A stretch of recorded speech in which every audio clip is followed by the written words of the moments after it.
Bismillahirrahmanirrahim. Assalamualaikum warahmatullahi wabarakatuh. Sampurasun. Salam sejahtera untuk kita semua. Om Swastiastu, Namo Buddhaya, salam kebajikan. Yang kami hormati seluruh pembicara, narasumber yang nanti akan memberikan paparan, memberikan pandangan-pandangan, para inohom, para sesepuh Bini Sepuh Jawa Barat yang berkenan hadir menasihati kami generasi selanjutnya yang akan melanjutkan pembangunan ini. Saya tentunya bersama Pak Sekda dan jajaran, hadir seluruh kepala organisasi perangkat daerah, juga terima kasih Forkopimda yang mewakili yang berkenan hadir. Para milenial yang saya lihat juga bersemangat, karena insya Allah Anda adalah nanti yang memegang bendera emas di tahun 2045. Tepuk tangan kepada yang akan melanjutkan perjalanan estafet dari generasi kolonial. Bapak Eriana di sini mewakili. Bapak Ibu yang saya hormati, izinkan saya menyampaikan pandangan saya tentang perjalanan bangsa ini. Saya lahir di tahun 71. Usia saya sekarang 51 tahun. Dalam teori generasi, saya ini generasi X. Orang tua saya lahir setelah Perang Dunia Kedua, kita sebut dengan generasi baby boomers.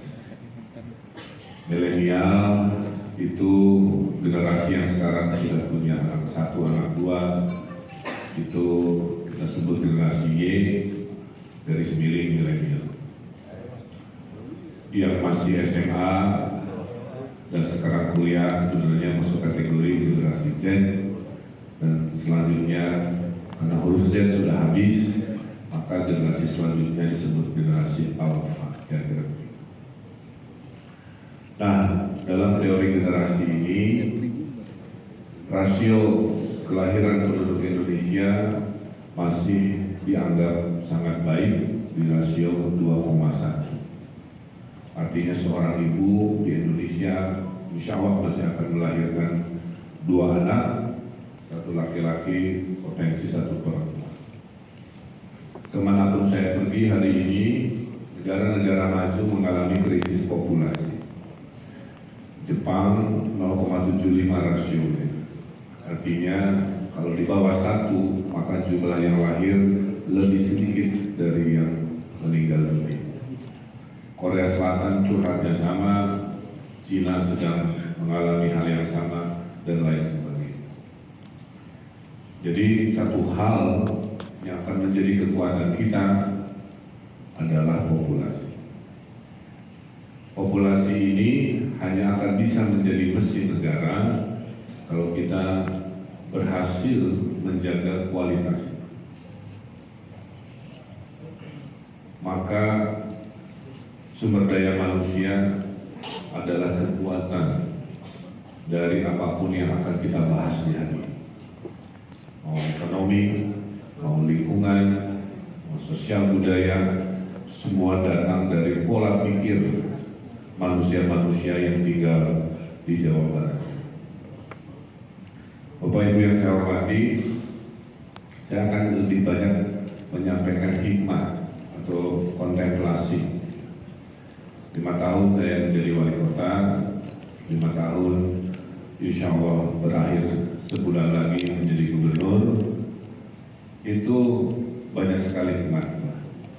Yang pertama, 7 ke IPB. Tujuan kita hidup PKMB memberikan arti kepada bangsa ini melalui jabatan kita, seragam kita, kekuasaan kita, pikiran kita. Itu sebenarnya hanya 2, mencari keadilan dan mencari kemakmuran. Semua urusan kita sebenarnya hanya itu, menuju masyarakat yang adil dan makmur. Keadilan itu terus dicari sampai subjektivitas kita bisa sama dengan semua orang. Kenapa hanya kota? Kenapa tidak desa? Di situ letak dinamika pembangunan mencari keadilan. Kenapa laki-laki? Kenapa perempuan kurang? Di sanalah banyak pertanyaan-pertanyaan tentang keadilan. Kenapa hanya ekonomi sebagai lokomotif? Kenapa tidak lingkungan? Di sana dicari keseimbangan. Kenapa hanya izin rumah ibadah muslim yang mudah? Kenapa yang non-muslim terlihat agak susah? Terjadi dinamika bertahun-tahun urusan keadilan. Kenapa hanya orang dewasa? Kenapa anak-anak tidak dijadikan subjek dalam merencana masa depan? Saya apresiasi. Itu adalah juga mencari keadilan. Kenapa di Jawa Timur daerahnya 38 hanya untuk 40 juta, sementara kita 50 juta hanya 27 daerah? Itu perjuangan 5 tahun yang kita perjuangkan untuk keadilan. Kenapa di Jawa Tengah penduduknya hanya 34 juta, desanya 8.000, sementara kita 50 juta, desanya hanya 5.000? Perjuangan keadilan. Kenapa terlihat kadang-kadang tumpul ke atas tapi tajam ke bawah? Lahirlah inovasi-inovasi, mungkin dari kejaksaan, restoratif justice menjadi sebuah perjuangan keadilan. Jadi sebenarnya yang kita bahas adalah tujuan berbangsa bernegara yang pertama. Yang kedua adalah kemakmuran. Bagaimana kita terus meningkatkan kemakmuran. Kenapa Indonesia pendapatan per kapitanya masih 4.000 dolar? Tetangga kita Malaysia sudah 10.000, Tiongkok sudah 10.000, Korea sudah 30.000, Jepang sudah 50.000, Singapura sudah 60.000. Kita hari ini masih 4.000. Kenapa masih manual sementara semua orang sudah going digital? Kenapa masih berkertas-kertas padahal sudah bisa elektronik? Gitu ya. Kenapa jual komoditas mentah padahal 10 kali lipat kalau kita hilirisasi bisa meningkatkan potensi ekonomi yang lebih baik dan seterusnya. Nah, jadi perbincangan kita hari ini sebenarnya dikerucutkan kepada dua filosofi dasar membangun negara kita, yaitu adil dan makmur. Hikmah berikutnya, khususnya buat adik-adik, kita hidup di Bandung, di Jawa Barat, di Indonesia, tidak bisa merencana hanya gimana kita ini bagian dari sistem global. Yang terjadi di Amerika, yang terjadi di Rusia akan berpengaruh pada desa-desa Jawa Barat, akan berpengaruh pada tahu Sumedang yang impor kedelainya dari Amerika, berpengaruh pada Indomie, kopi, mie yang semua gandumnya masih impor dan sebagainya. Covid mengajarkan kita tergantung pada negara lain di waktu-waktu krisis, perebut vaksin dan lain sebagainya. Jadi kesimpulannya, kita tidak bisa seolah-olah Jawa Barat adalah hal yang mandiri sendiri tanpa memperhatikan aspek-aspek global. Kita sudah mengalami dan sedang mengalami 3 disrupsi. Satu, pandemi Covid yang kita tidak tahu datangnya dari mana, tapi kita terdampak. 10 triliun lebih kami kehilangan pendapatan. Ekonomi terpuruk. 15.000 warga Jawa Barat meninggal dunia. Para pahlawan-pahlawan dokter-dokter senior berpulang. Sehingga Jawa Barat, karena saya senang sejarah, satu-satunya provinsi yang membangun monumen pahlawan Covid di depan Gasibu sebagai peringatan kontemplasi bahwa pernah terjadi di abad ini sebuah pandemi luar biasa. Untuk mengingatkan, karena untuk sukses ke masa depan kita harus sering melihat sejarah ke belakang sebagai cermin. Yang baiknya dilanjutkan, yang buruk-buruknya jangan ditiru oleh generasi baru. Kita song-song Indonesia.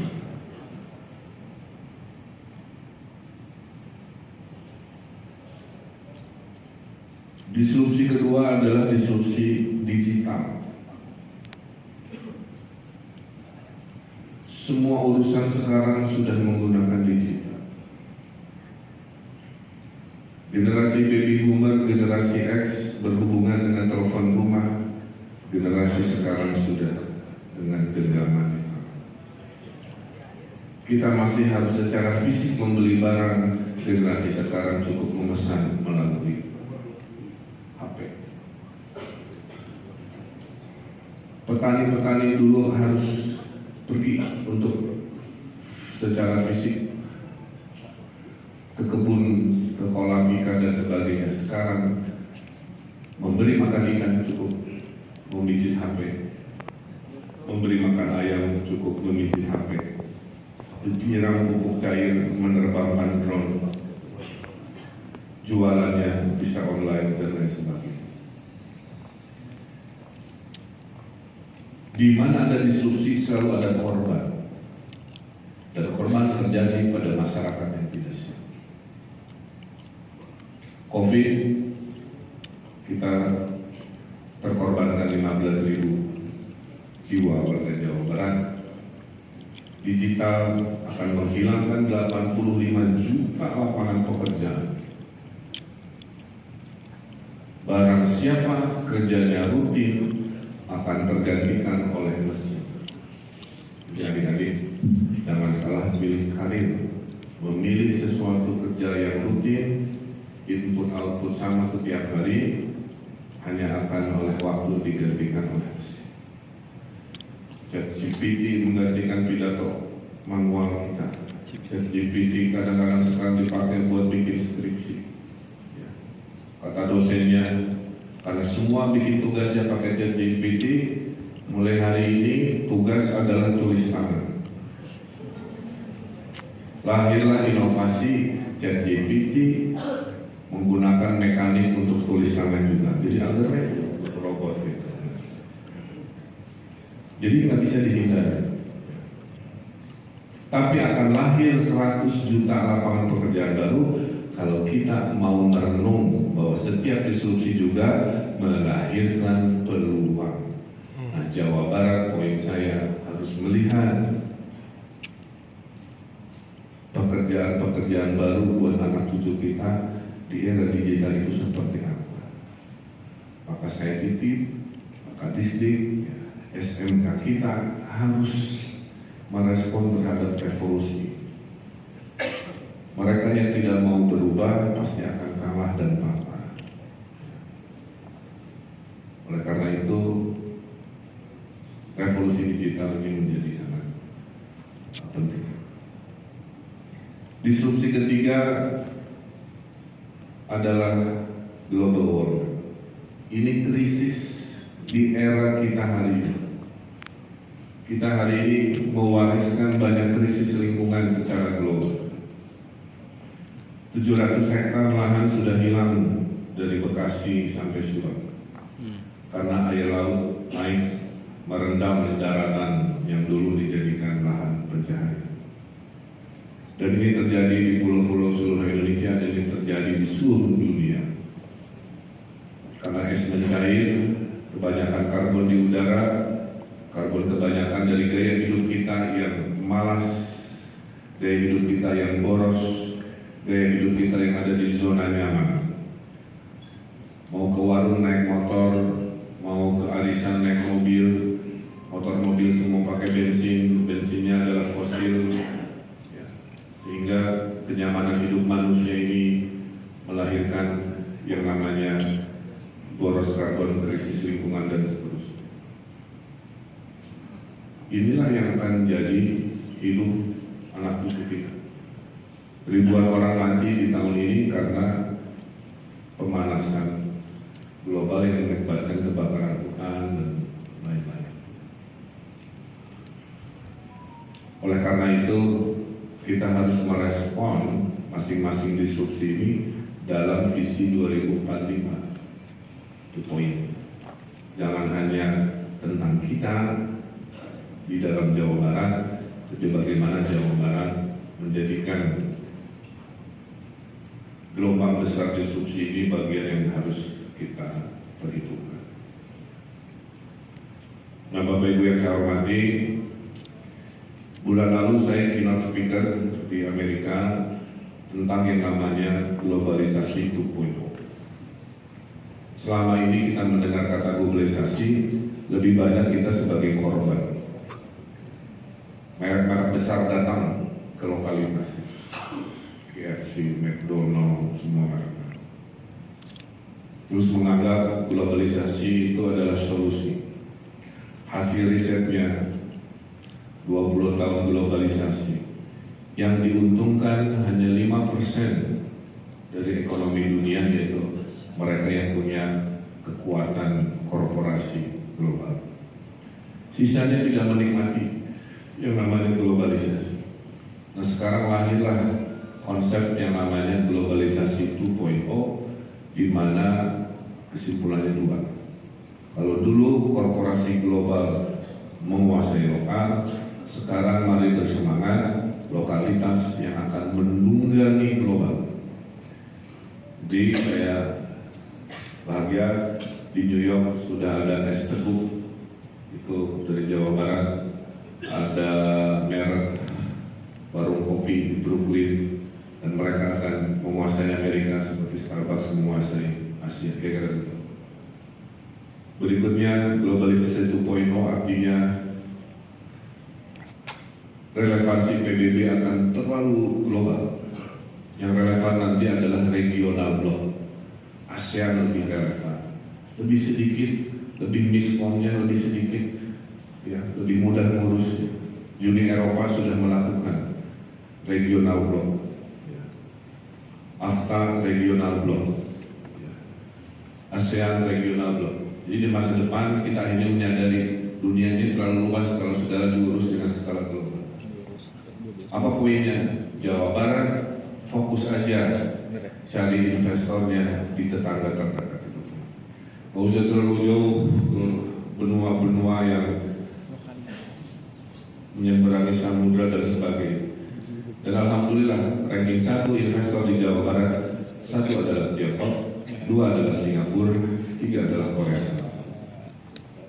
Lebih dari cukup menghasilkan provinsi paling tinggi investasinya 5 tahun berturut-turut adalah Provinsi Jawa Barat.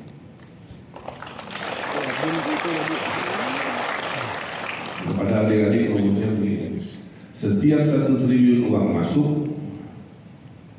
sama dengan 1.000 lapangan pekerjaan.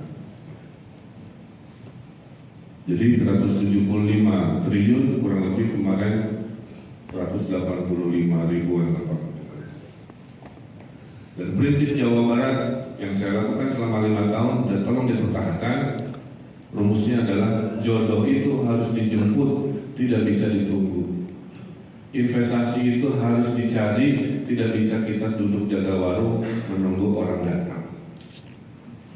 Itulah kenapa di BPTSP harus proaktif, datangi negara-negara yang potensial, jabat tangan, janjikan, fasilitasi. Tidak bisa berharap orang datang. Makanya, alhamdulillah. Nah, di 2045 itu, kenapa kita memilih angka ini? Kenapa 2045? Kenapa nggak 2046? Ini hanya simbol saja. Simbol saja karena kita merdekanya 1945, angka yang enak itu kan 100 tahun, 50 tahun. Maka disepakatilah sebuah evaluasi kebangsaan kita dalam angka 100 tahun. Disebutlah angka 2045, 2.0. Dan di 2045 kita akan mengevaluasi perjalanan bangsa ini. Apakah tadi adil makmur tercapai atau tidak, dan kita relasikan terhadap dunia, kita posisi di mana?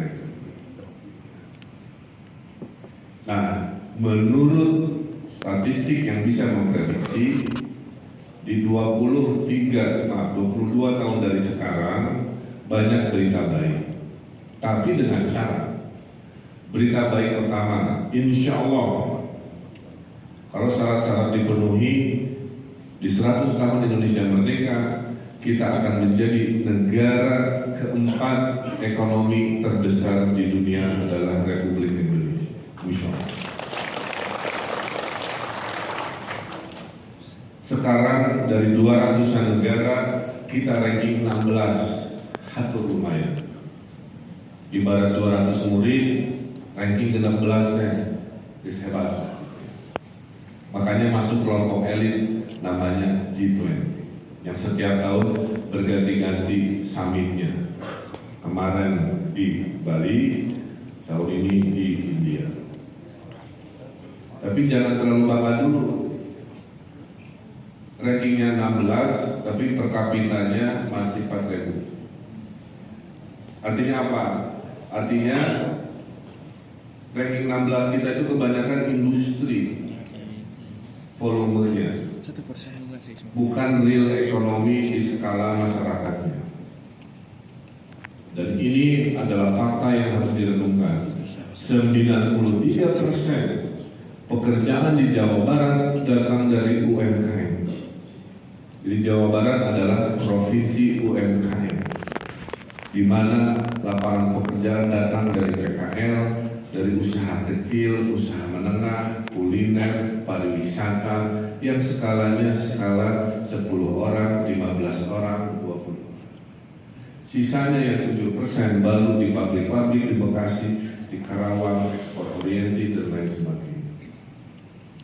Jadi ada tantangan, bagaimanakah bisa ranking 4 di 2045, tapi per kapitanya itu harus tidak 4.000 lagi. Diprediksi bisa sampai angka 23.000. Jawa Barat dalam 5 tahun Bapak Ibu hatur lumayan. 2018 saat kami menjabat, per kapita pendapatan Jawa Barat ada di 40 juta per kapita. Hari ini sudah 49 juta rupiah per kapita. Jadi naik 9 juta rupiah selama 5 tahun. Menandakan progres ekonomi, kesejahteraan itu naik. Saya mengevaluasi. Kemiskinan juga turun. 2 tahun terakhir turun 310.000 warga miskin, tidak miskin lagi, naik kelas. Setahun terakhir 182.000 warga tidak miskin lagi. Artinya setiap minggu ada 3.500 warga Jawa Barat tidak miskin lagi. Alhamdulillah. Mudah-mudahan tren per minggu turun 3.500 tidak miskin lagi, itu jumlahnya naik. Mudah-mudahan 5.000 per minggu tidak miskin lagi, mudah-mudahan 10.000 masyarakat tidak miskin lagi dan lain sebagainya. Jadi ini sebuah pencapaian. Nah, kembali ke 2045 sebagai topik kita, bahwa kita akan menjadi negara nomor 4. Saya sampaikan dulu kualitas bangsa kita, plus dan minusnya, mohon maaf. Kita bicara plusnya dulu.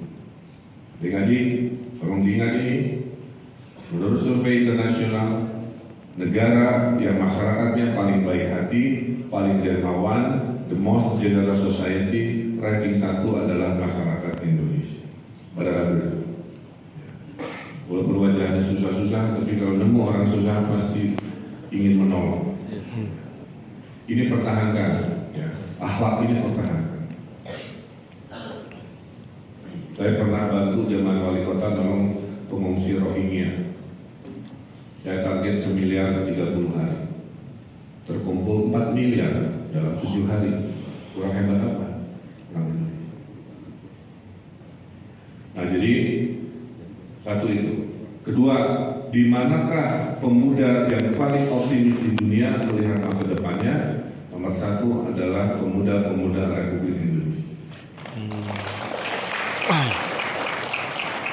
Kamu harus bersyukur, ini negeri luar biasa. Di manakah negeri yang paling indah alamnya sedunia menurut survei global?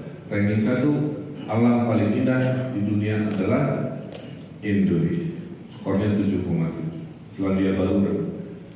Jadi tangan bangga-bangga traveling ke luar negeri, kita aja gak habis-habis keindahan alam ciptaan Allah yang menurut manusia sendiri kita ini merusak. Berikutnya, di manakah negara yang akan surplus energi terbarukan atau renewable energy? Itu adalah Indonesia. Gabungan matahari tropis, air mengalir, panas bumi, dan juga angin akan menghasilkan 400 gigawatt listrik. 300 juta penduduk Indonesia hanya akan mengkonsumsi setengahnya saja. Berarti apa? Di masa depan Republik ini, Bu Popong, akan menjadi negara yang merdeka dari energi fosil dan akan mengekspor selamanya energi terbarukan yang bisa hadir tanpa harus mengeruk perut bumi dan mengotori lingkungan. Tinggal politiknya mau nggak, pemerintahnya, bangsanya melihat kelebihan yang Allah berikan kepada kita.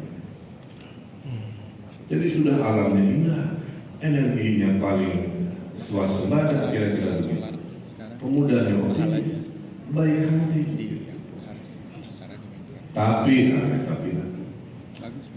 Tapi menurut survei urusan sosial ini Pak, ya, masyarakat kita bager kalau ketemu fisik, tapi kalau sudah pulang ke rumah memegang HP-nya, julidnya keluar, maka netizen paling julid, paling kasar se-Asia Pasifik adalah netizen Republik Indonesia. Segala di komentaran, body shaming terjadi di mana-mana, hoax terjadi di mana-mana. Dan mohon maaf, hasil surveinya 63% konsumen hoax adalah ibu-ibu. Jadi jangan sharing dulu, cek dulu dan lain sebagainya. Apalagi masalah kita, selain tadi hebat-hebat kita, IQ kita masih rendah. Ini tantangan kita semua. Education for all. Karena IQ kita di ASEAN ranking 10 dari 11 negara ASEAN, hanya menang setingkat dari Timor Leste. Skor kita masih di angka 78, Singapura sudah 100. Jadi ini perlu sebuah tantangan bersama ya, menuju 2045 yang kita banggakan. Masih banyak PR. Berikutnya yang akan menghalangi dan yang paling utama akan memperlambat perjalanan 2045 kita adalah pertengkaran setiap 5 tahun sekali. Pertengkaran terkait pilihan politik. Maka saya pikir tahun depan kita saling mendoakan saja. Semoga Allah memberikan pemimpin-pemimpin yang terbaik untuk perjalanan bangsa ini. Sudah ada garis tangannya kan? Ada yang ngotot berkali-kali tidak terpilih, ada yang tidak ngotot malah terpilih. Itu karena garis tangan. Maka kita jemput perjalanan pemilihan pemimpin-pemimpin kita dengan kampanye-kampanye kebaikan dan solusi. Bukan politik identitas, bukan politik berita bohong, berita hitam, dan lain sebagainya. Yang meninggal ada Pak 2019 hanya gara-gara perbedaan pilihan presiden. Menjuluki manusia dengan nama binatang seolah-olah menjadi hal yang lumrah, menghancurkan nilai-nilai budaya kita yang beradab, silih asih-asih. Ada cebong, ada kamplok, ada kamplok, dan sebagainya. Sehingga saya berharap 2045 kita sampai tanpa pertengkaran setiap 5 tahun, ekonomi digital kita kuasai, hilirisasi kita kuasai, generasi mudanya produktif, tidak ada stunting, dan alhamdulillah saya ucapkan terima kasih. Penanganan stunting terbaik di Pulau Jawa adalah Provinsi Jawa Barat. Jadi Bapak Ibu, kira-kira itu kontemplasi saya terhadap apa-apa yang akan menjadi perjalanan kita selama menuju 2045. Kita juga bangga Jawa Barat provinsi yang ekspresi budayanya paling luar biasa. Saya tidak hiperbolis karena ukurannya adalah semua provinsi mendaftarkan warisan budaya tak bendanya yang disetujui oleh Mendikbud, Kemendikbud. Dan yang paling banyak di seluruh provinsi yang di-approve ekspresi budayanya sejumlah 153 yang diakui oleh nasional adalah Provinsi Jawa Barat.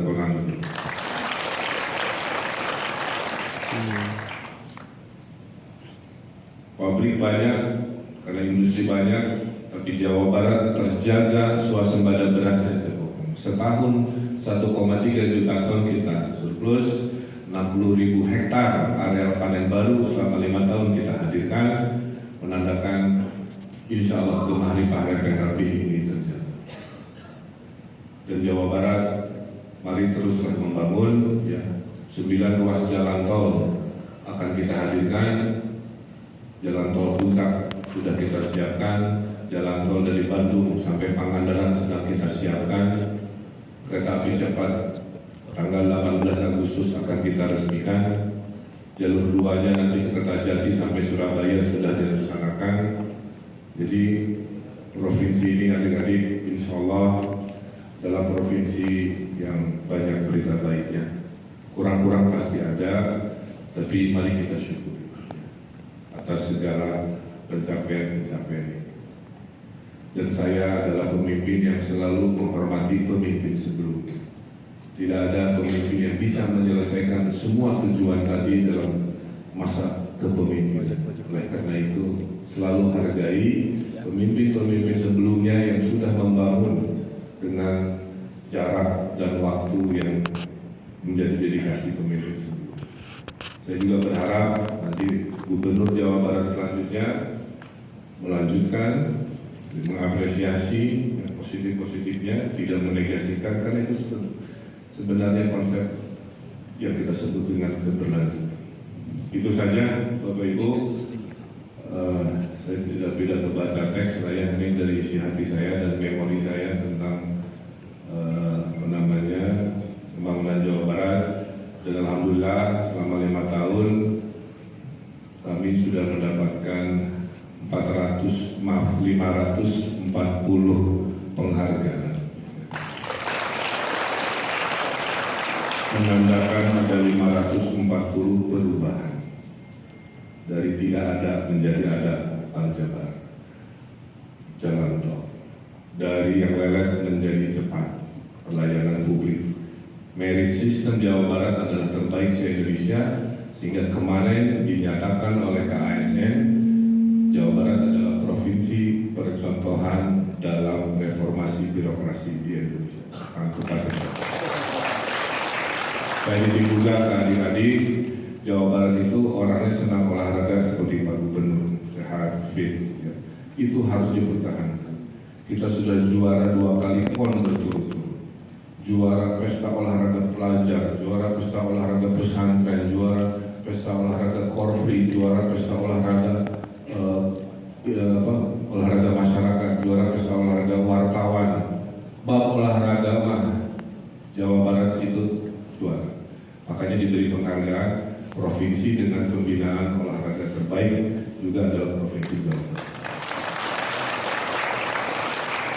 Jadi itu kira-kira ya rasa bangga saya, dan di forum ini saya juga mohon pamit kepada sebagian dari yang hadir jika tidak bertemu lagi dalam hitungan 1 bulan kami akan mengakhiri jabatan sebagai Gubernur Jawa Barat di 5 September.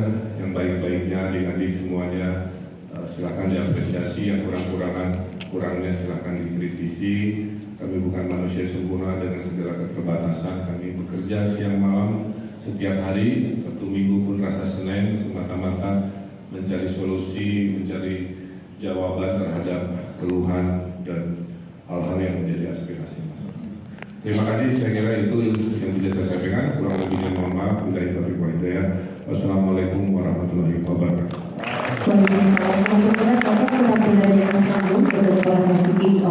Dan kami juga mengundang untuk dapat bergabung Sekretaris Komisi 2 DPRD Provinsi Jawa Barat Bapak Yunandar, kami silakan. Sekretaris Daerah Provinsi Jawa Barat Bapak Setiawan Wangsa Atmaja, perwakilan Inohong Jawa Barat Ibu Popong Ojo Jujunan, kami silakan Ibu, dan juga Kepala Bapeda Provinsi Jawa Barat Bapak Indra Sofian, kami undang dengan hormat untuk dapat bergabung di atas panggung untuk prosesi kick off yang akan ditandai dengan hand scanning di layar yang telah disediakan. Dan tim dokumentasi juga kami silakan untuk dapat bersiap-siap untuk dapat meliput prosesi kick off West Java Development Forum 2023. Baik, kami silakan dan memperkenalkan dapat menuju tempatnya masing-masing yang telah ditentukan di layar. Baik, mohon bersiap-siap tangannya. Coba mohon bersiap-siap juga, mohon izin. Baik, dengan mengucap Bismillahirrahmanirrahim. Itu 3, 2, 1.